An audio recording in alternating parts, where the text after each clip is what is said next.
Bell के पेड़ की उत्पत्ति की पौराणिक कहानी, जाने किस देवी का होता है निवास।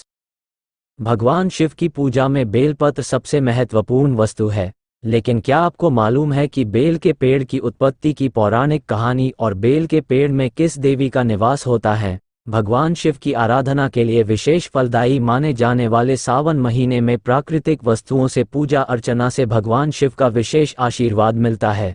लेकिन क्या आपको पता है कि भगवान शिव को क्यों प्राकृतिक चीजें चढ़ाते हैं और बेल के पेड़ की उत्पत्ति की पौराणिक कहानी क्या है और उसमें किसका निवास होता है? इसका जवाब कई पंडित और विद्वान देते हैं।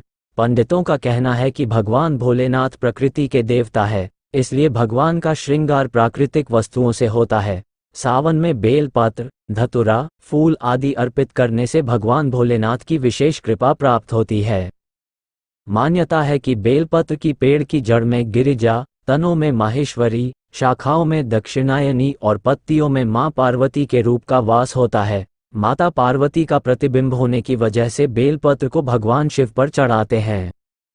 शिव पुराण के अनुसार भगवान शिव को बेलपत्र चढ़ाने से 1 करोड़ कन्यादान के बराबर फल मिलता है। बेलपत्र और जल से भगवान शिव का मस्तिष्क शीतल रहता है। बेलपत्र का आध्यात्मिक, प्राकृतिक, वैज्ञानिक महत्व है।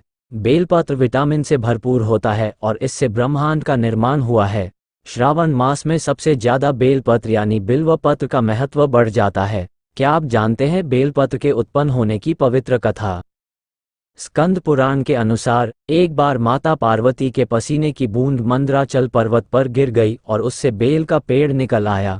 चूंकि माता पार्वती के पसीने से बेल के पेड़ का उद्भव हुआ, अतः इसमें माता पार्वती के सभी रूप बसते हैं।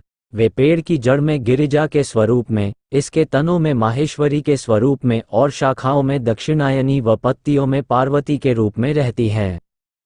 फलों में कात्यायनी स्वरूप व फूलों में गौरी स्वरूप निवास करता है।